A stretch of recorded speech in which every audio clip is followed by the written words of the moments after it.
Today on Top Gear Rearview, Jeff has trouble with the intro. Hello. Say our names. Fucking fuck you.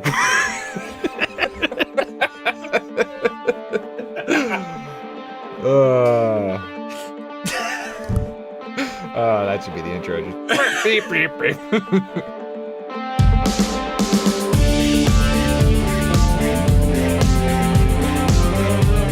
Hello and welcome to Top Gear Rearview. I'm Jeff, that's Brady. Tonight we are looking back at a special edition Lamborghini 40th anniversary Top Gear Series 3, Episode 4.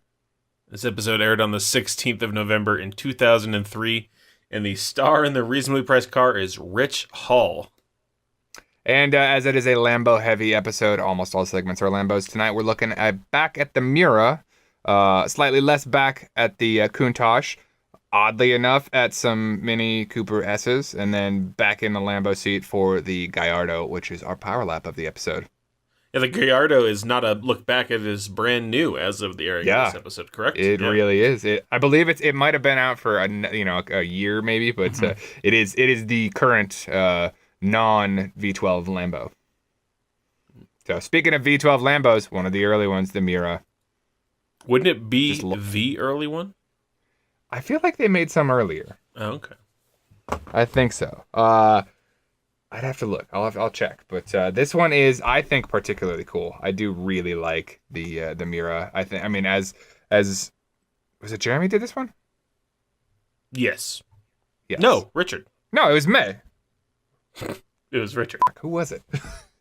I'm looking now. May did the Countach, and he was pissed off because he didn't like to meet his heroes. Fair enough. Okay.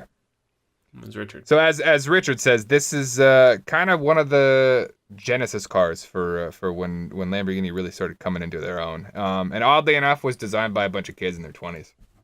Yeah, it seemed like a real back office job, which is awesome. They said, 7 dudes working overtime and weekends just for the fun of it, making this icon in the automotive industry. What turned out to be. Yeah.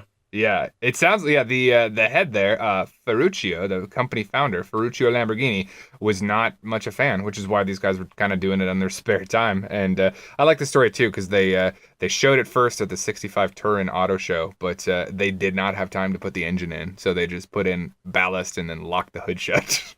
Yeah, it's going to be a V12. Can we take a look at it? It's going to be a V12.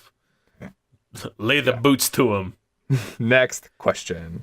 That V12 is really interesting too, because it's a 3.9 liter, so it's just a little guy. But it is transverse, which makes sense. Which is interesting. After our last episode, you talked about the transverse W12. The W12 in the Continental, right? Yeah, I think it was a Continental GT. Yeah, and I said, that'd be ridiculous. Well, okay, here we go. It is a 3.9 liters. Yeah, it's a little itty bitty guy. There's some pictures that we'll throw up that show it's not huge. No. This one was really interesting though because it's a rear wheel drive car. You got the engine right over there. This is actually a very good melding of the engine, transmission, and differential. Enough so that in the earlier model cars, the engine and transmission actually shared a sump and shared a lubrication. Really? Well, I guess it makes sense. They got to be all up on each other to fit in that little area in the back end. Oh, yeah. Yeah, that's not, if you think about like traditional, what you put in your trans versus your engine, it's not usually the same lubricant. So they did away with that. They split the sump for the SV model. Yeah, because usually, manual transmissions are gear oil and your motor is not. Yeah. I did like the discussion of, this is really one of the first mad Lamborghinis, I think, talking about the fuel tank over the front wheels, so your handling just changes as you drive, as you run out of gas. Yeah, and I wonder how good their baffling was in that. I bet there's some amount of sloshing going on as well. Oh, yeah. Back in the day, I don't know how much they were baffled on the fuel tanks, but it just seemed like it's a disaster waiting to happen. Especially with no other weight out there in front, Yeah. There's some accessories or something, but there's not much. They do have fancy grills, so I don't know. Maybe there's a radiator out there, but God, yeah, it had to be lightweight. The eyelashes on the headlights weighed a lot, so that helped it out a lot. This was a relatively powerful engine. The one that Hammond started off in was the 400S, and that had 365 horsepower, and then the SV bumped it to 380. Yeah, in 1965. And when did the SV come out?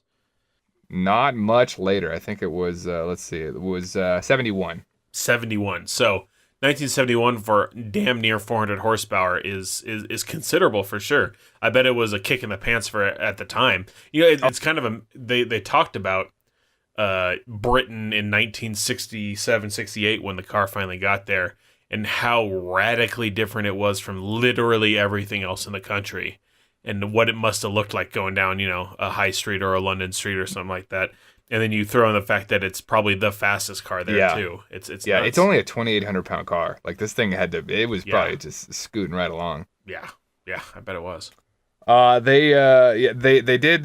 The article mentioned that JK was a special guest in this episode. It's really his car. He owned the SV. Did you notice him smoking in it? I did. He just had that cigarette hanging out there like a badass. Wow. He was all rock JK star. DGAF. Yeah, I mean, he kind of even said it in the interview. He says, I don't speculate. I don't buy this to sit around. I bought it because I love it and I drive it. Admirable. And he certainly does. Yeah. When they get back to the studio, they do mention, I believe it's Clarkson talking about the 3 prettiest cars ever. This is on that list, surprisingly enough. It is a beautiful car. I really like this. It's a very nice looking car. It's very, it's kind of oddly proportioned, I find, but it's very pleasing.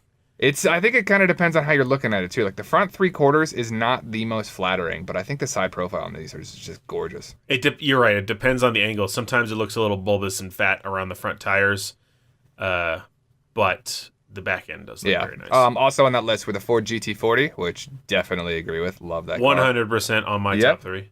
And the Aston Martin DB7, which is lunacy. 100% in my bottom 10. I don't know why he is so stuck on that being an attractive car, because it is a dog. Oh my god, they love it. He talked about it. He talked about it in the interview too, with in the next episode with Simon Cowell, about how it's just a great looking car. And Simon says, "Oh yeah, you're right. It is amazing looking." And I'm pulling my hair out, going, "What are you talking about? It's so bad." Yeah. I mean, it's not a Vauxhall Carlton, okay, we'll give him that.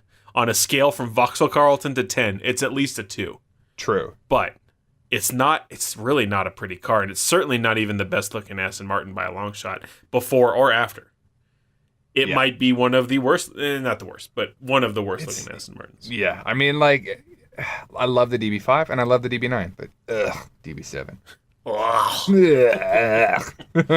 They also, I guess they started talking about what is the best looking machine ever, because Hammond went and kind of talked about the Miura in the same way that a lot of people talk about the Concorde, which I think in all of the hero praise that the Top Gear guys give the Concorde, they're absolutely correct about this one. I feel like the Miura embodies the same sort of spirit and it occupies the same sort of place in people's minds as the Concorde.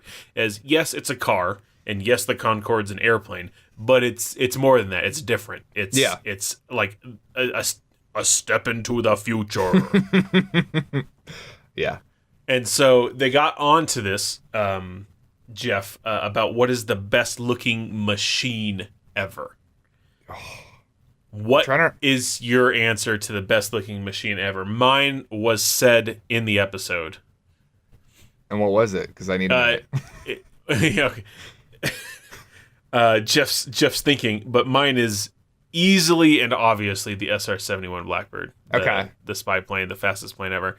It is the most gorgeous looking machine I've ever seen in my entire life. It is mean and sleek and futuristic and raw. And I like that it's not all glitz and glamour. It is also the fastest, airplane ever. Yeah. That hasn't had a rocket engine attached to it. So the SR-71 is easy. And someone in the crowd said that, and Jeremy kind of nodded to him like, yeah, no, that one's pretty nice. Yeah, you got a good one there. Yeah. I got nothing, man. The GT40 is up there. That's always been a show. It's such a pretty look. So are we talking which one? The renovation or the original? The original, because the renovation, the newer one is the GT, and then I don't think they held on to the 40. The GT40 would be the original, yeah. All right, yeah, okay. I mean, it is probably my favorite car ever looking in terms of looks. the GT40. Oh yeah, it ticks all the boxes. I think it's said earlier it's top 3. I think it's number 1. The Aston Martin DB5 is up there as just this icon. It is so perfect, but I like the Ford a little bit. Yeah. Now they're kind of different spaces. One's like that's a race car, and one's like, oh, that's just a nice classic, like sort of GT car. Yeah, somewhere in between that's probably the E-Type Jag. Yeah, E-Type's really good too. So, Speaking of just absolutely beautiful cars, I sent you a link. Liberty Walk recently did a. This is how you're gonna segue this piece of shit. This is the segue. They did a Miura, and I'm gonna post this up because this one I think caught some people off guard, and it's pretty recent. This happened, I think, maybe a couple months ago, maybe a month ago. It's very recent. Are you familiar with Liberty Walk?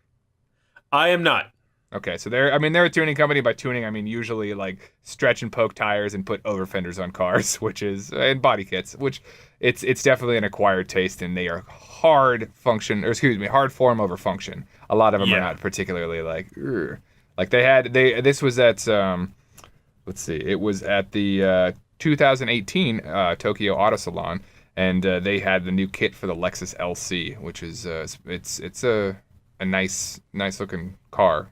The kit, I don't know so much, but yeah, the article that I'll post in the show notes. They're specifically bolt-on. They have a lot of bolt-on fenders. That's the look. It's the Liberty Walk look. Like these guys in kind of Rocket Pony do something similar, where they look bolted on. But you look at like the the Aventador they have, and that one looks a little better. But man, this Miura is something else, and I think this caught a ton of people off guard. I almost feel like they did more than just drop it and stretch it width-wise. There is some different proportions, I think, on the over the bolt-on fender flares. The actual fenders, I think, are shaped they're a little flatter and a little harsher. Well, spoiler alert for you: this is not a real Miura. Oh, okay. It's a kit car based off a Ford GT replica, because they were like, we can't destroy a Miura like that. Let's do it with something we're just gonna make. So that, I think, made a lot of people happier, because they only made 761 Miuras. They did not trash one to make this one. You know what? I thought that this looked a lot more like a Ford GT. It does. This picture, I think, Jeff, you should specifically talk about or post at least this rear picture. I looked at the rear, like looking at the back end of it, and I thought to myself, that looks like a GT40. It looks like a GT40, yeah. Okay, yeah. Well, all right.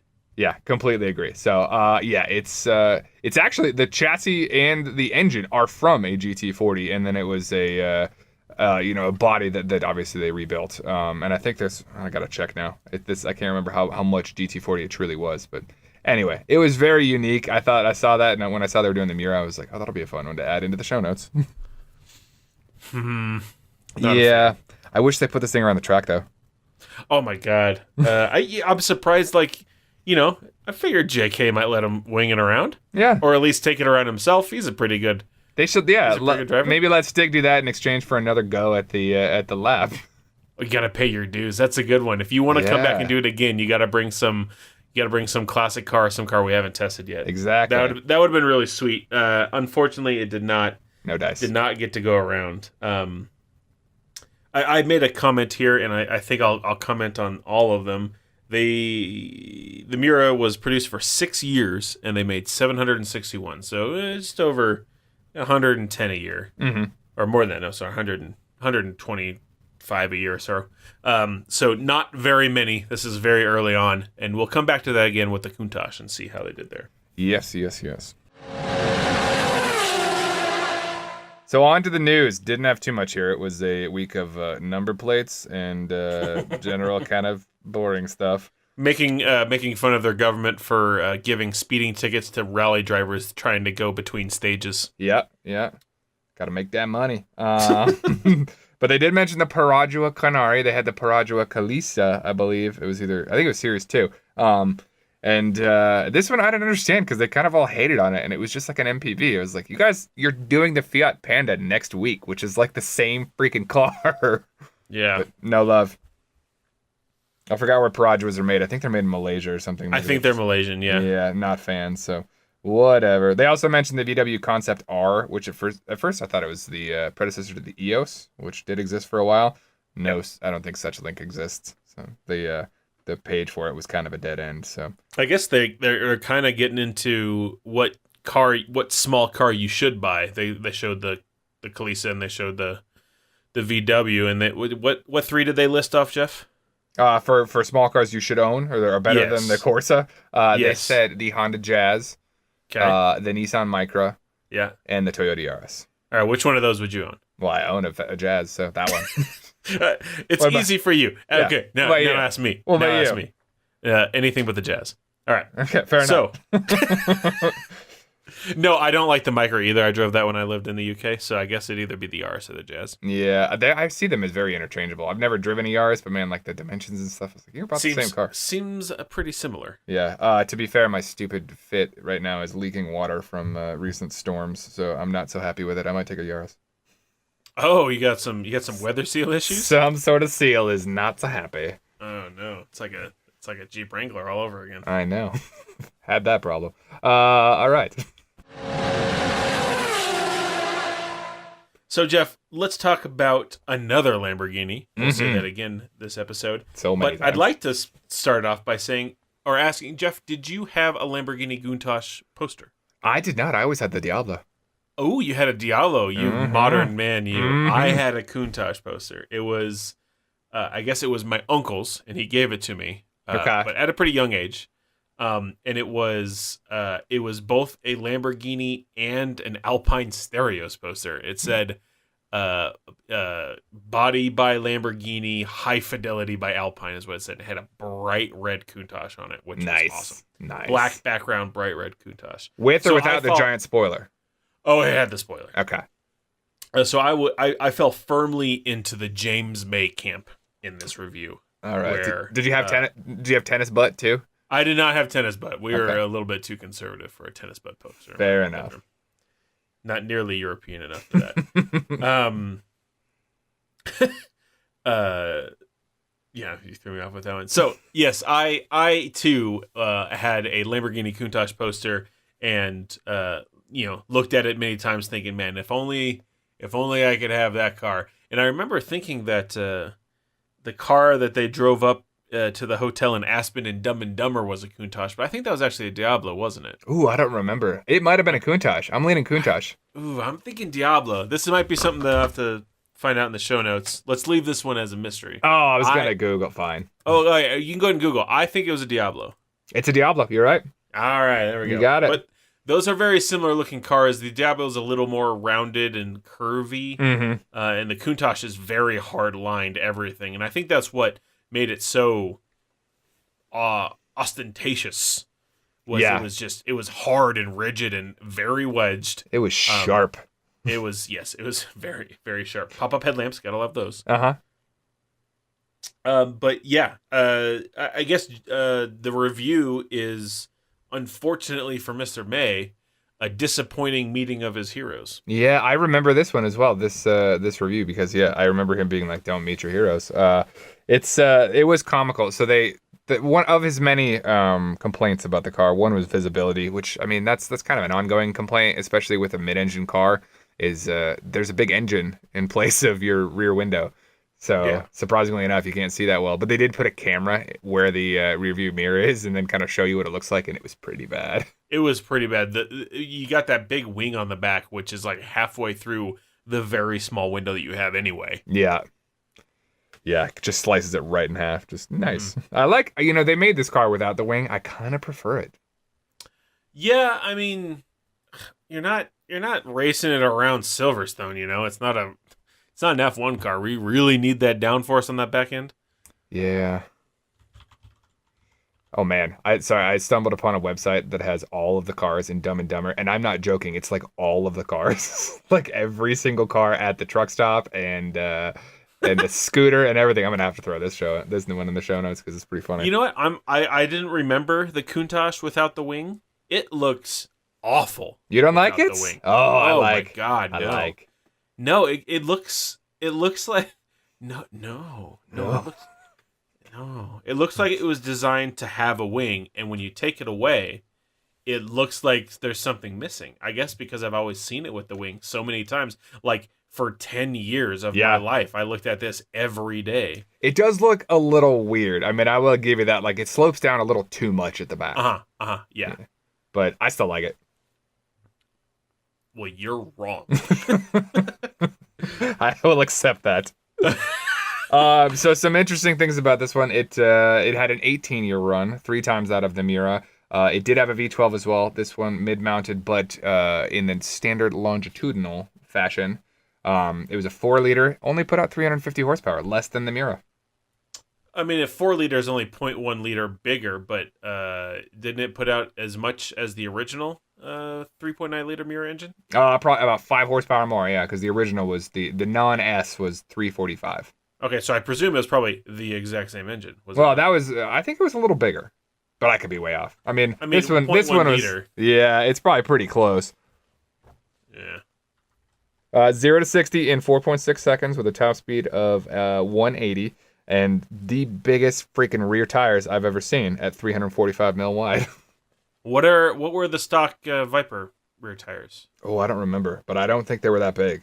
That's 13 and a half inches wide. That is 355s. Okay, there's 10 millimeters, all right. 10 millimeters more. They probably did that just to say they had the largest tires. Yeah. There's no point in difference between 345 and 355.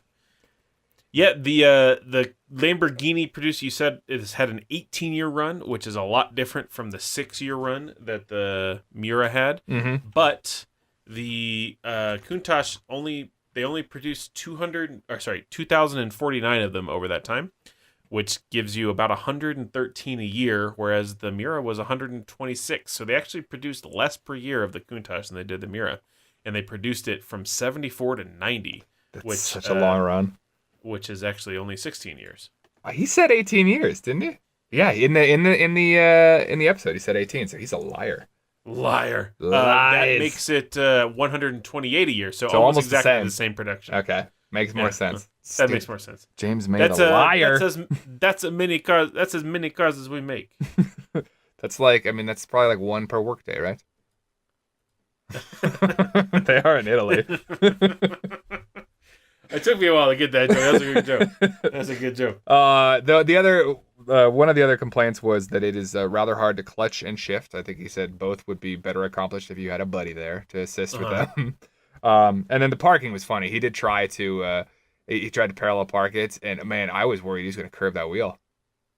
I mean, his gripes against it were that it's not a very practical car. Yeah, essentially. Were you expecting it to be a practical car? It's a Countach. I mean, it's a Countach. You're not going grocery shopping in it. No, and yes, it's hot in there, but you don't go on a long tour. You're not driving like 3 or 4 hours in it. You're driving to a place to show it off and then back home. Exactly. With a lot of drinking in between. And yeah, you're not going to go park it on the high street. That's ridiculous. So, I mean... okay, yeah, it's not a great... I mean, I guess in the modern terms of a supercar, where a supercar is just as drivable as in a regular car. Yeah. The transmission works, the AC works, all that sort of stuff. Okay, you have some gripes against it, but this is a 1970s car. But even in the early 2000s, like, supercars were not particularly like user friendly. That's probably like the last 5 years they've gotten to the point where it's like you can actually own and drive one of these regularly. So yeah. I don't know, but yeah, I got a soft spot. I've seen a couple of the red Countach with the gold phone dial wheels. Oof, that's a good look. I like the red ones with the black wings in the back. Yeah, that one looks nice too. Yeah, not the bright red one, but the black one makes it look really nice. Yeah, they're just pretty. They're very striking cars. Again, they're not. I think this falls under. We talked about this a couple episodes ago. We find them to be good-looking cars, but I don't think it's because they're necessarily pretty.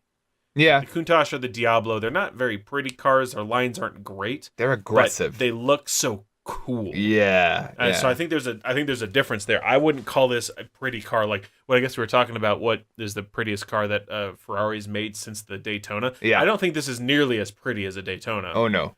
Or a Dyno or anything like that. But it's a very cool looking car, and I really like it. But I guess it's a different desire that I have of it. It seems, I mean, they look fast, whereas like the Miura doesn't look crazy fast. It looks cool, it looks unique, but it doesn't look like a rocket ship, whereas this thing's like, yeah, that's a fast car. Yeah, I guess so. Yeah, I mean, and the Miura is an extremely pretty car. Oh, yes. Another one here, no lap time, which is a bummer. We did get the secret method of parallel parking it, which is to sit on the door sill completely outside of the car. Yeah, I mean, and then only then you kind of mildly park it. His parking, I was like, you're nowhere near where those cones originally were. Yeah, lies. Being sold lies, Brady. So far this episode, all the lies. All the lies. But they do, in this segment, they put another car around the track, which is... so let's call this a new segment. Quick, cue the segment sound.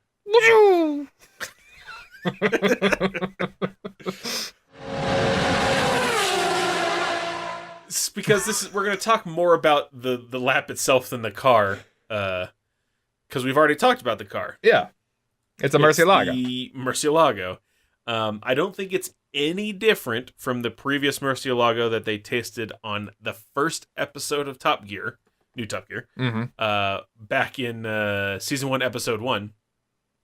This was the first power lap, and it was the first lap around. I guess it was the second lap that you got to see from the Stig, because the first lap was the Zonda. Mm-hmm. I guess they were a comparison. I don't know which one actually went first. I think the Zonda went first, from what I recall. So anyway, it did a 129 in the mildly damp. Okay, so it did a 1 minute 29 second lap. Cost 160,000 pounds, and that was not a very good showing, because the Zonda did a 123.8, it turns out. And they were kind of comparing these to each other as competitors. Mm-hmm. So they got a new Stig. The new Stig convinced them that he could take it around a lot faster. And Jeff, it turns out that all of our expectations and premonitions about old Stig not being very good were absolutely true. Yeah, this new Stig can wheel. He can fly, and I almost want him to go through all of the old cars again, because the old one did a 129. This one did a 123.7, which is actually 0.1 seconds faster than the Zonda, which is insane. So he got another 5.3 seconds out of it. Yeah, which is massive. Yeah. So I guess we have a decision to make, Jeff, on the Top Gear Rearview Power Rankings. I think we need to add this one in, don't we? New Stig Murcielago? I think we do.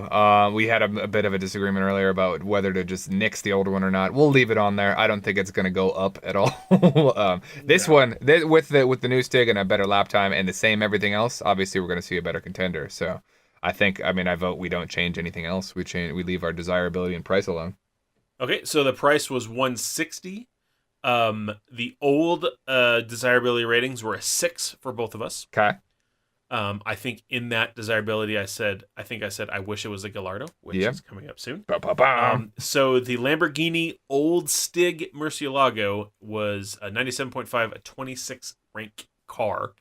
The 25th ranked car, because I've already added in the new one. The same car, same price, 160. New lap time, a 123.7, is the 13th ranked car. So it went from 25 to 13. It's now above 100 at 106.1. All right. So that helped it out a lot. I guess that's the difference that a 6 seconds can make, or 5.5 seconds can Surprisingly enough, when it jumps the car into the fastest car around the track so far, it's going to move up a lot. You know what it does, Jeff? It puts it ahead of our golden M3 car, the M3. All right. It is one place ahead of that, and one spot behind the Ford Focus Mark 1, the RS, which is kind of right in the middle of our two benchmark cars. All right. That's a good place to be. Good place to be. Yeah. It's all right. It's all right. So, Brady, have you ever been a hurricane namer? No, and neither has this guy. Because it's not a career. It's not a job. That's like an appliance namer. This is our star in a reasonably priced car, Rich Hall, who I did not recognize by name, kind of recognized by face, but he does have a resume that makes a little sense. Yeah, I mean he's a seems like a long time musician comedian who I knew from the UK, and I was like, who's this American dude? Why don't I know him? And it was just some American guy who got popular in the UK but wasn't entirely too popular in the US. But looking through his, as you said, his resume, he was on SNL. Yeah. Not as not as a feature player, but he was on there a few times. He did tours. He had TV shows. I mean, he seemed like a reasonably big guy, but I guess it was just too old for me to recognize. 7 years ago, he voiced an Idaho man in Arthur Christmas.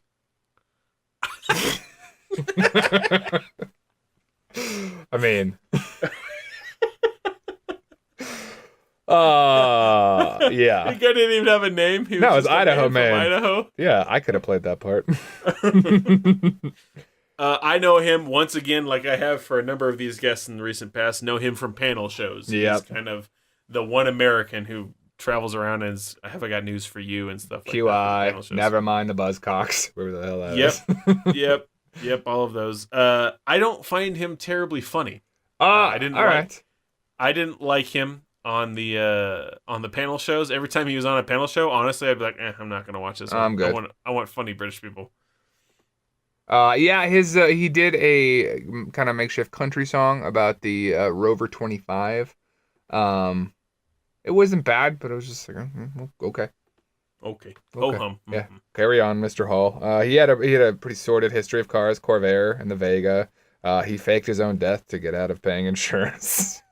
That's nice. Yeah. Good one. Yeah. And he apparently lives in Montana, which okay. Montana man. Yeah, not Idaho man. Next door man. If he had any clout in the entertainment industry, it would have been Montana man. But he doesn't. Nope, he's Idaho man. What the hell was Arthur Christmas anyway? I don't even know what that movie is. Wasn't it Vince Vaughn and he was like Santa's brother or something? I have no idea. Now I gotta click it and look at it. No, it was a animated film with James McAvoy, Hugh Laurie, Bill Nye. He didn't make the top 6. That's too bad. Those are all British actors. This is a British It's a British-American 3D computer animated Christmas comedy film. Okay. Yeah. All right. Well, then I don't. What was the Christmas movie with Vince Vaughn as Santa's brother? That's probably just Santa's brother, Jeffrey Claus or something. It's called Fred Claus. There it is. All right. Not Arthur Christmas. That's a stupid name, Brady. Fred Claus. Let's move on from this, Jeff. He did a 154. Looking at that, that's a crowded time at the moment. There were like 12 of those on the board. And they're all wet laps. A lot are, yeah. It was a bad lap. It was not fast. Nope. Yeah. All right, quick stop off to the only non-Lambo feature in this particular episode, which is the Mini Cooper S in its various new, I guess, modified form. Yeah, I guess they went around all the tuning houses who dick around with the Mini Cooper S and compare them all to each other. There were 4. Yeah, one of them. Yeah, John Cooper Works is in-house. The in-house hot Cooper S. There was the Hartg Cooper S. I just like that name. Hartg. We forgot to spell the rest of the name. There's the Digitech Cooper S. Bad name there. Bad name. Yeah. Those are the original 3 that they kind of pitted against each other. They gave us some horsepower and price points for that. All very similar. Later. And then there was the BBR Cooper S, which I guess we'll talk about them now. The other ones were all around 200 horsepower and all right around, I guess the Hartg and Digitech were 16K, and the Mini Cooper S Works was 18.5. But the BBR was 275 horsepower. Yeah. And the question that they had for that was, it was interesting. They said, can the Mini handle up to 275 horsepower? And after watching Hammond drive it around the track, my answer was, no, not really. No. But his answer was, which we proved that it can. And I'm like, did you? Yeah. I'm not 100%. Agree to disagree. Yeah. Hammond. That BBR was interesting. So the Cooper S it's a supercharged version, and it has a top mount intercooler. And the BBR obviously threw that into the bumper, so it's now a front mount intercooler. And they left the scoop on there, but they added some weird little like winglet to it, so the scoop kind of stuck out. Did you notice that? I did. It looked It a was little weird. Yeah, I don't know what to say. Did it about like that. shoot the air down to the front mount? Like, I don't know. I mean, at that point, you're just cooling the engine. Like you're getting a full like mouth's worth of air from the grill. So I don't know. But yeah, none went around the track. Basically, the takeaway was like, hey, you can get cheap ones that don't come with a warranty, or more expensive that does. So good luck. Used Car Corner died for this review, essentially. It did. I'm okay. Which with was that. fine. I just wish there was a little more substance. I know. I wish they had gave us the horsepowers and the times, but give me some comparisons. Yeah. Like, rate them against each other. I know. I wish they had the BBR price too. I could not find a good price for that one. Nope, I don't have anything. I For got that. nothing. I looked. Back to Lambos. So Brady, we got 2 more Lambos to go over before this Lambo-filled episode is over. Yeah, we have like the main review, but there's also this other one, which Jiffa, you like a lot. It's one of my favorite Lambos for no good reason. This is, there is I think a threshold at which a car is so cool it ends up in Hot Wheels form on my desk. This one meets that threshold. I definitely have an LM002 on my desk right now. You do? I do. It is the silliest of the silly Lamborghinis. It is their SUV, which oddly enough, they have recently come out with another SUV, the Urus, which actually makes sense and is apparently drivable versus this thing, which was just a weird, yeah. They called it, I saw a good tagline for it, which was the Rambo Lambo. Yeah, okay, I can see that. Yeah, it's just a giant V12, tank essentially. It looks like a Hummer. Yeah, I kinda. mean, this didn't have the small V12. This had the marine engine. V12. You could get either. Okay. Yeah. Well, what I'm seeing is it was the 7.2 liter. The gigantic V12. Yeah, just ridiculous. Apparently, they had at this point in time, at least, gotten relatively affordable. You could get a used version for about £35,000 in the UK, which I was like, man, I'd consider it at that price. For no good reason, but no good reason at all. yeah. And I did hear that they mentioned the tires in this. I remember hearing about this too in other podcasts. They're 550 pounds a piece, which in current dollars would be in the neighborhood of $1,500 per tire. Oh. So a $6,000 tire change, and they're made specifically, I believe. Oh, I'm gonna say it wrong. I think it's Pirelli. It might be a different company, but they're super unique. Yeah. And they still, I mean, there's enough of these running around still that they do a production run, but they only do it every couple of years. It was Pirelli. I was right. It's the Pirelli Scorpion with run flat tread designs, and there are 2 of them. One's for mixed use, and one is for sand only, which is silly. But So run flat design, sand only use. yeah, Way too expensive and ostentatious. yeah, This was made for the Middle East. it totally was. There's some weird stories about this one too. I don't know if you read the article, but there was the military in 2004 used one that belonged to Uday Hussein to simulate the effects of a car bomb. They blew it up, and they caused some controversy. Wow. Yeah. 6,000 pound car, like pounds in terms of weight, not light. Such a ridiculous vehicle, which is why I love it.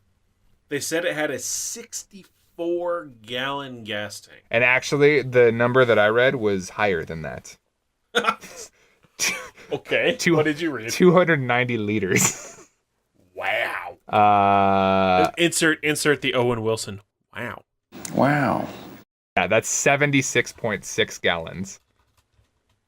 Which I own a vehicle with a bigger gas tank, but mine is a bus. So Yours is a school bus. yeah, that's so big.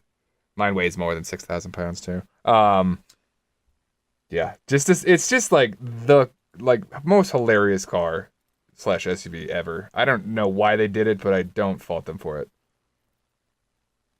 it. I'm a big SUV fan. I find this to be a little too much. Yeah. I don't like the way it looks. It's so goofy. I assume it's horribly, capable. I assume it's not. Yeah. It's just too big and heavy. Yeah. And without, What are you gonna do with 7.2 liters of V12 and a no? This is just. I'm not a fan. I think it's fun that Lamborghini made it, but yeah, I don't have a Hot Wheels of it, Jeff. Okay, well you should. Maybe I'll send you one. Okay.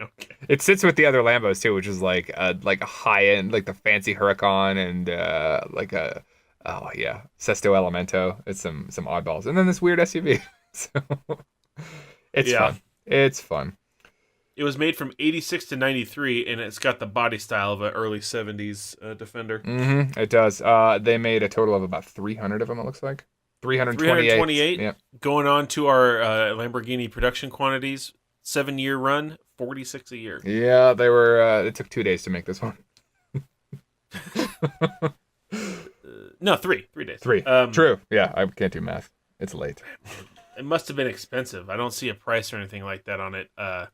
To tool up for a completely different body style and everything like that, only 328 produced. It's got to be expensive. Yeah. That's why the pictures here on Wikipedia that I've found for free use that we can post on the show notes are all for like the Sultan of Brunei and yeah, similar. Doug DeMuro did a review on this one recently. I'm gonna have to throw it up here. When did they find? Man, I do not believe that they could at one point find these things for 35,000 pounds. Because I see one for sale in the States right now, and it is $325,000. Yeah, they're lying. Silly. All right, so I suppose we should get on to the real Lamborghini we're finishing with, which is one of your favorites, if I remember right, given this is the hardtop, not the Spider. Yeah, I think still it would be number 2, but I guess the car itself is number 1. I love the Gallardo. I say Gallardo. Do you say Gallardo? I say Gallardo. That's just too many. That's too many syllables. Not vowel or consonants. I say Gallardo. All right, fair enough. I'll try it, Jeff. I'll try it. It's a pretty car. I love it. I think it is. I guess a lot of what they've come up with now, like the Reventon and the Huracan, they look a lot like this in the Murcielago. It's definitely they've went away from the Countach Diablo style at the Murcielago and this one, and then they've kept with this. All of this, Sesto Elemento, all those new ones that they've got have a similar body style and styling cues of these two cars. And I think it's a very good choice. I think it is a very nice looking car. The proportions on this one are just all right. I mean, this is everything is about perfect. The headlights look great. I mean, it's just pretty. The proportions is very true. It's what I like about it almost the most is I've always said that the Murcielago has way too fat of an ass on it. Yeah. It's just too big. It's hulking. It's too from tall, the rear end. Yeah. Yeah. This is the wraparound taillights too, I think look really good on this. Very nice. Yeah. They did a good job with this. It looks like a great car. I guess kind of one of the things that was a downer in this review, even though they've gone through and horribly taken apart at least one of the cars, the Countach, as terrible to drive and not very well made and stuff like that, is they kind of say that since the Germans took over Lamborghini, that it's kind of lost some of its edge, pizzazz, and some of its X factor, but what it has gained is super drivability and usability and functionality. Everything else is better. It works. It turns on.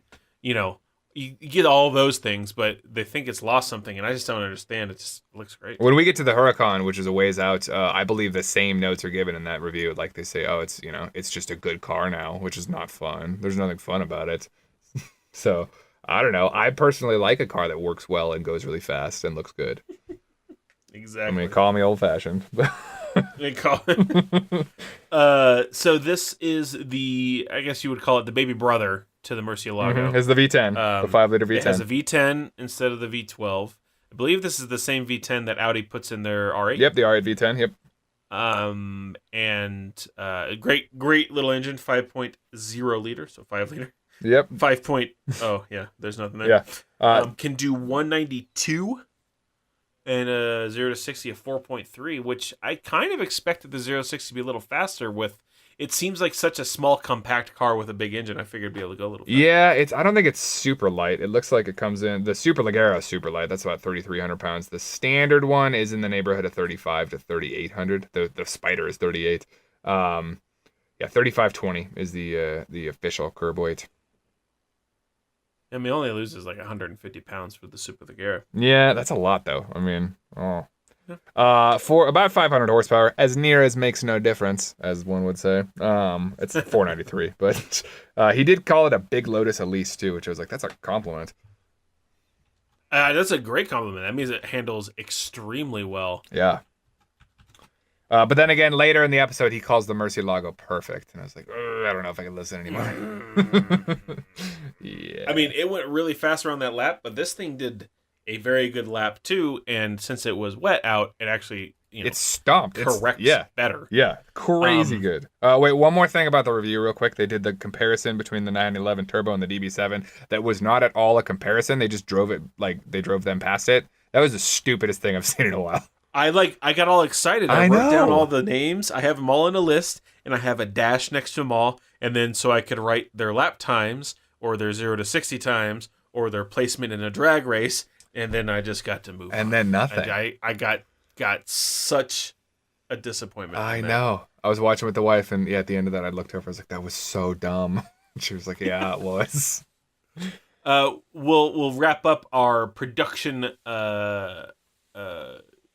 overview of Lamborghini. This was their best-selling car ever. It only went for 10 years itself, which is considerably less than the Countach. But they made 14,000 of them. So it seems like on top of producing a very good car, the Germans taught Lamborghini how to produce more than one a day. Yeah. I think they just whipped him into shape. They were like, "Hey, Giambini, 1,400 a year. That's 10 times what they were producing before." Wow. And it looks like the Murcielago did about 4,000 a year for 10 years. So that's 400 a year, which is about 3 times faster. So whipping him into shape, I think, is what you said. Yep. This one, as Brady alluded to, it was our power lap of the episode. It came in at a rather astonishing fast, in my opinion, 125.8 in the wet, which corrects down to a 121.8. Which is extremely fast. I'm going to sort real quick in the power rankings by modified lap time. This is the second fastest car we've ever had. Wow. First fastest is the very wet Porsche GT3. Yeah. I mean, these... And it was buckets and there was standing water on that one, so I think that's a proper very wet. This is a wet, I would say. Yeah, but 117,000 pounds, not a very cheap car. No. That's pretty high up there. What was if I remember right, the Lambo was in the 180 range, or excuse me, the Murcielago was in the 180 range? 160. Okay. Yep, so this is the 5th most expensive car we've had. Okay. Because we have 2 Murcielagos on there. Fair enough. So a very expensive car, but again, a very fast car. And at least for me, and I will go first again here. Yeah. I think we need to switch this up a little bit more. But for me, I think we need to have... For me, I think it's going to have a very high rating. Mm-hmm. I'm going to give it a 9. Wow. It would have been a 10, and it will be a 10 when it's the Spider. Fair enough. V10 okay. Spider Murcielago in white, dream car, 100%. What color wheels? Not gold. Well, yeah, I give you that. I I like the dark wheels. Gunmetal. I like the dark wheels with the light body and kind of murdered out windows. Oh, be a pretty car. Okay, I gave it a 9. It would have been a 10 again if it was the Spider. How about you, Jeff? I'm gonna give it a 7. I think it is. Okay. I think it is a very good looking car. I like the Huracan more. Okay, so you're gonna give it a 7. I give it a 9. I'm gonna give you a polite go fuck yourself. This is the best looking car that Lamborghini's ever made. So that gives it overall a 118.2, Jeff, which is the number 2 on the top. Wow! All right, I mean that time bumped that thing way up. Well, the only car that went faster than it on modified lap time is number 1. All right. So number 1 is the GT3. Porsche GT3, which it went faster than it. This all makes sense. It went faster than it, and it's 45,000 pounds cheaper. So much cheaper. So faster, cheaper, and ultimately got the same score because we both gave the GT3 8s, and then you gave this one a 7 and I gave it a 9. Yep. So that averaged 16, out the same. yep. So it considerably beat it because it's so much cheaper. So the Lamborghini is second, right ahead of the Noble M12 GTO 3-liter. So a new addition to the top 10, top 5, top 3. All right. Which I feel is extremely earned and well worth it. Agreed. Of all the, I don't know, I was going to say, this is my favorite Lambo of this episode. I'm a liar. I think it's my third favorite. You like the Elevo too over this I don't one? know. That'd be a 50-50. It'd be a toss-up, depending on the day. I mean, I don't know if I'd say it's my favorite Lambo in this episode. It's my favorite that they made, but I think maybe it's because it's the accessibility. I do really like the Miura. Yeah. I think if money wasn't an object and I had both of them sitting in front of me, but I could only choose one, I think I'd have to go with the Miura for a lot of reasons. With the Liberty Walk kit, yeah, I know. Slam it on bags. Well, I think that does it for this week. A very Lambo heavy episode, but I think this is a good one. We've had some kind of meh ones recently. This one was way better. They're starting to really hit their stride. They are. I'm super excited for the next episode, Jeff. I know. I am so amped. I've tried to kind of keep myself from spoiling as much as possible, but a couple weeks ago I noticed that we were going to record the Hilux destruction test episode. It's so good. And I started to get all giddy inside. I was like, oh. So yes, they're really starting to hit their stride. They had good reviews. I wish they would have done a few more laps. But yeah, I'm excited about them. Yeah. As a reminder, this series, as well as I believe series 2 through 17, are all currently available on Amazon Prime Video. I do put a link in the show notes if you want a direct link up to those guys. Otherwise, if you're a Prime member, they're all free for the time being. And yeah, you can also find us if you'd like to either listen in a different way. We have these on YouTube if it's easier at work or whatnot. Or if you just want to get in touch, we have a Facebook page that we keep occupied with some pretty decent car stuff, and an email if you have any questions, comments, anything like that. topgearrearview@gmail.com. Yeah, if you enjoyed the episode, think about heading on over to iTunes and giving us a rating and review. That'd be really sweet. Or, if we've earned it, maybe a subscription. You can find us on Apple Podcasts or wherever you download your podcasts. And that wraps us up for the week. So, on that note, we will see you next week for some sweet, sweet Hilux destruction.